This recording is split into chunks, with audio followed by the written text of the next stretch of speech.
Nessa segunda parte da entrevista com o professor Camarosano, titular de Direito Administrativo da PUC, nós vamos abordar as consequências que podem surgir para os vereadores e para os demais envolvidos ou possíveis envolvidos nessa fraude, né, existente na Câmara Municipal de São Paulo, ou seja, quais as consequências legais que eles podem sofrer.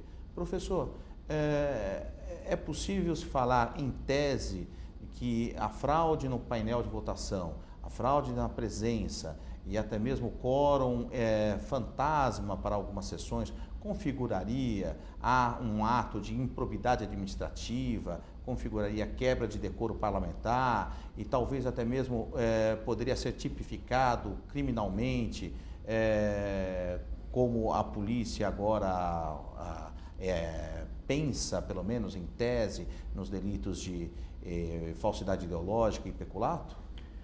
Olha, os fatos noticiados são da maior gravidade. Mesmo para estudiosos da matéria da lei de improbidade como eu, que só admitem improbidade na modalidade dolosa, aí nós temos indícios veementes de dolo. A fraude, o que se noticia, e com indícios veementes, mais do que indícios, pelo que se tem notícia, até mesmo já algumas provas, não é?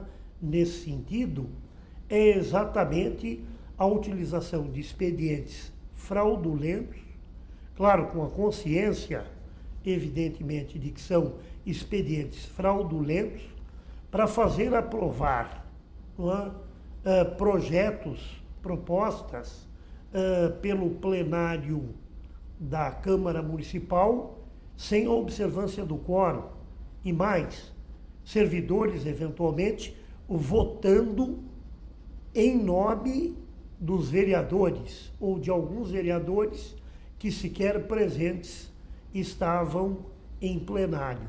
E, portanto, isto, no meu modo de entender, em tese caracteriza, sim, improbidade administrativa, porque há inclusive uma violação intencional da lei mediante utilização de expedientes fraudulentos, não é?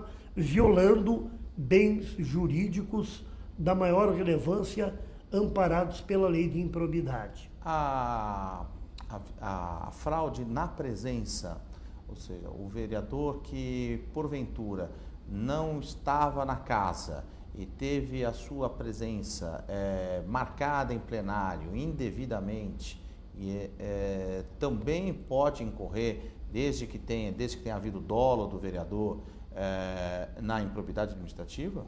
Sim, pode incorrer em improbidade administrativa e não apenas isto. Nós podemos estar diante da caracterização de crime, porque a responsabilidade por improbidade administrativa, ao contrário do que parece, não tem a natureza criminal. Mas, independentemente da responsabilidade por improbidade, vislumbro aí também uma responsabilidade penal. É violada a ordem jurídico penal.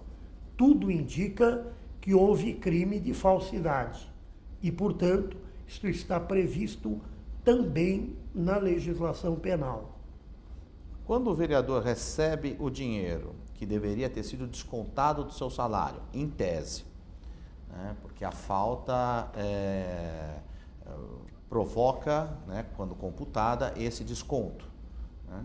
Se ele recebeu indevidamente esse dinheiro, tendo ciência de que não estava presente em um número determinado de sessões, portanto, deveria sofrer a sanção do desconto. E ele recebe o seu salário normalmente, ele incorre em outro delito? Ele pode estar incidindo em outra disposição de ordem penal. Aí nós temos, me parece que inquestionavelmente, a figura do enriquecimento ilícito, não é? Sem prejuízo de estar caracterizado aí o dano, não é, ao patrimônio público, também tomada a expressão patrimônio público no seu sentido mais amplo. E, portanto, pode haver aí alguma concorrência de infrações penais, que deverão ser objeto de devida apuração, tanto pela autoridade policial, ou ensejo de inquéritos policiais, não é? Quanto depois em juízo, mediante a propositura de ações penais de responsabilidade do Ministério Público. Doutor, quando o senhor escuta tudo isso, o senhor consegue explicar para as pessoas, para os seus alunos, etc., qual é a dimensão, a gravidade de um caso como esse? Dá para explicar dizendo o seguinte: para muito além de um problema de responsabilidade pessoal, da violação da ordem jurídica por este ou aquele vereador, ou por este ou aquele funcionário, ou até responsabilidade por omissão daqueles responsáveis pela direção das atividades da Câmara, o que nós temos aí é um golpe, é um solapar das próprias instituições democráticas. Nós estamos falando de poder legislativo.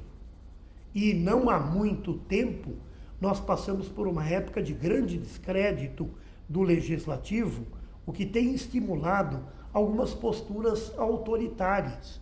Isto é muito mal para a democracia, porque há um desprestígio para o poder legislativo, que é fundamental numa democracia. Frauda-se a vontade popular. Poucas coisas podem ser consideradas mais graves do que esta para um país que ainda está em processo de construção de uma democracia ou de um sistema democrático realmente digno deste nome, não é?